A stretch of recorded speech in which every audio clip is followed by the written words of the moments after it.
We don't always choose our identity. Sometimes it sneaks up on us, slips into our wardrobe, our music, our Friday nights at the pub, and suddenly someone says it out loud. You're just a Bogan. And instead of running, you find something unexpected in the label. People say Bogan like a diagnosis, like it explains everything wrong with you in one word. But what if being called a Bogan wasn't an insult?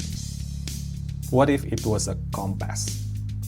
I'm diving through a country that prides itself on humility, but quietly builds between who belongs and who doesn't.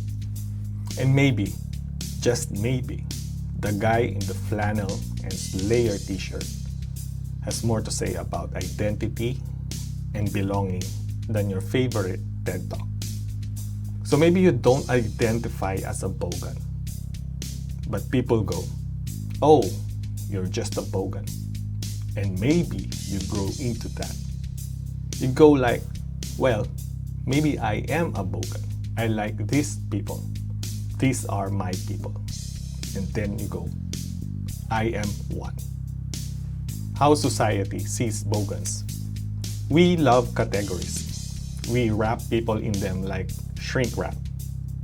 Mullets, meth, metal, mayhem, or whatever. Ask anyone what a Bogan looks like and they'll give you a list, not a person. We label what we don't understand, and we misunderstand what we never bothered to meet.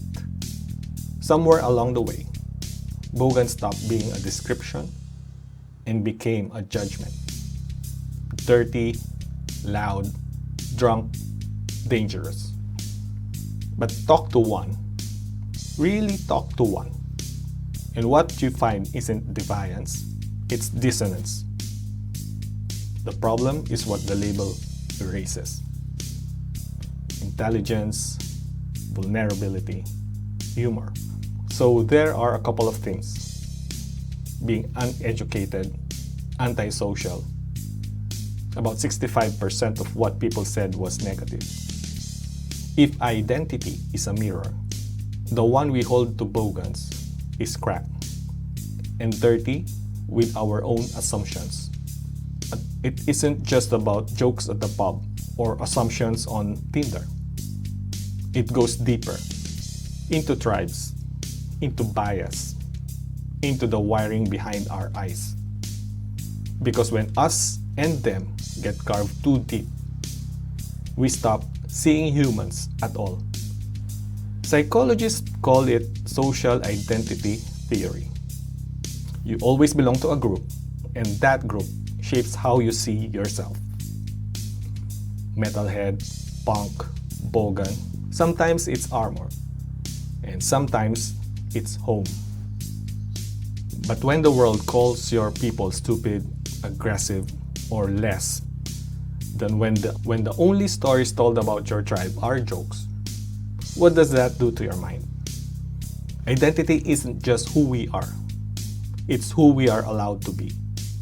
And if you've ever been stereotyped, labels can become cages. When there's conflict, the identity becomes really important. The gap between us and them grows. They get dehumanized. No conflict starts at genocide. It starts with us and them. It always starts with a label. And if you're not careful, it ends in silence. At the end of a long hallway in Wellington, we found Dr. Matt Crawford. He's a man fluent in punk, metal, and social theory. He spent years studying what it means to belong and what it costs when you're denied that right. You can wear a Slayer shirt and still cry in the shower. You can blast a Sepultura and still feel unseen. Dr. Matt Crawford studied the tension between appearance and truth. He believes reclaiming identity isn't just healing, it's survival. Inside these halls, we're not looking to glorify a stereotype. Inside these halls, we're not looking to glorify a stereotype. We're asking, what does it take to own your label, before it owns you. So being part of a group provides connection, acceptance, warmth, and understanding. Though it's a cliche, but we are social species. We need people. We need a place to belong. Especially groups you choose. You need to find your people. He told me something that felt like it belongs on a stage. You can be proud of who you are, even if the world is not. Real proud isn't loud. It's survival. You have to find your people. Bogan is not a punchline. Bogan is not a punchline. Here's a guy who found his tribe in distortion pedals and beat up Holdens. Here's a woman with piercing and pride in her voice. The problem was never the mullet or the music. The problem is the mirror that we held up to them. Cracked and dirty with our own assumptions. We're all looking for a place where the volume matches the way we feel inside.